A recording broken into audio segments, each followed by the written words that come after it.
O Senado se prepara para votar a Lei Geral do Licenciamento Ambiental. A proposta tramita no Congresso há 20 anos. Assunto para o repórter André Anelli com as últimas informações nessa discussão que o Congresso está fazendo. Quando esse projeto finalmente deve ser votado? André.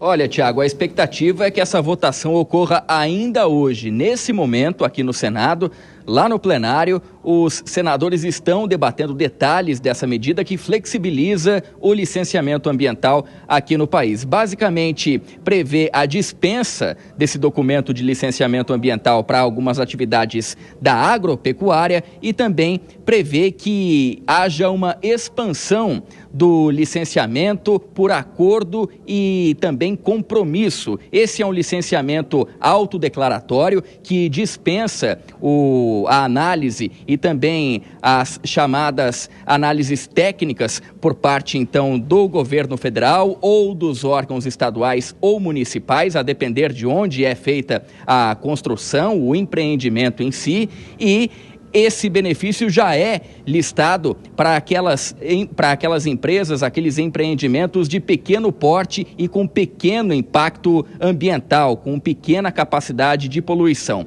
A intenção desse projeto, nesse momento em análise aqui no Congresso Nacional, especificamente no Senado, é ampliar essa possibilidade para empresas de médio porte e que tenham o chamado médio impacto ambiental previsto. A relatora é a senadora Tereza Cristina, ex-ministra da Agricultura, também já foi presidente da Frente Parlamentar da Agropecuária, que inclusive é a principal entusiasta, essa frente parlamentar, essa bancada ruralista, é a principal entusiasta desse projeto, que teve a aprovação por votação simbólica no dia de ontem na Comissão de Agricultura, também na Comissão de Reforma Agrária e agora, então, vem aqui para o Senado com a expectativa de que seja votado ainda hoje. Logo depois dessa votação, se houver a aprovação, como é a expectativa, o texto retorna lá para a Câmara dos Deputados, uma vez que teve alterações aqui na Casa. Tiago. Pois é, uma discussão antiga do Congresso Nacional. Daqui a pouco, André, vou chamar mais uma vez nossos comentaristas. Essa questão divide opiniões, porque para algumas pessoas, na verdade, em relação principalmente à proteção ambiental, entidades que são voltadas a isso, muitos falam que isso é uma liberação geral. Mas tem essa discussão no Congresso Nacional e há uma divisão internamente, inclusive. Vilela. Pois é, Tiago, o Brasil ainda não conseguiu encontrar um meio-termo adequado entre a proteção ambiental e o desenvolvimento econômico, que é tão importante, tão necessário ao nosso país.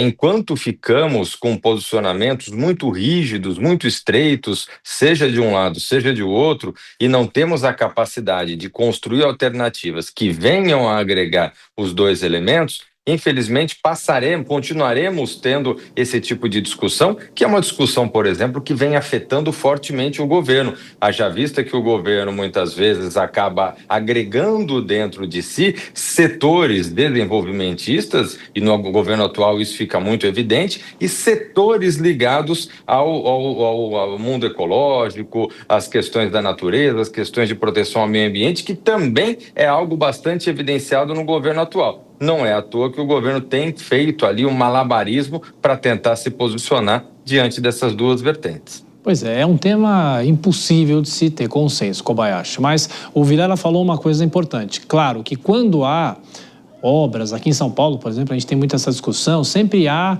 um veto da questão ambiental, em relação à questão ambiental. É saber o que essa matéria em Brasília pode ajudar a melhorar um pouco essa discussão. Isso vai começar a melhorar muito, Tiago, quando as pessoas começarem a entender de que proteção ambiental não é sinônimo de prejuízo. Pelo contrário, pode ser sinônimo de lucro.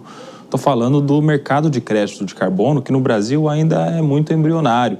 Se isso virar algo regulamentado, legislado, com segurança jurídica, previsibilidade para quem pretenda trabalhar com isso, principalmente o agronegócio brasileiro, os produtores rurais podem lucrar muito e, por consequência, o Brasil pode lucrar muito com isso.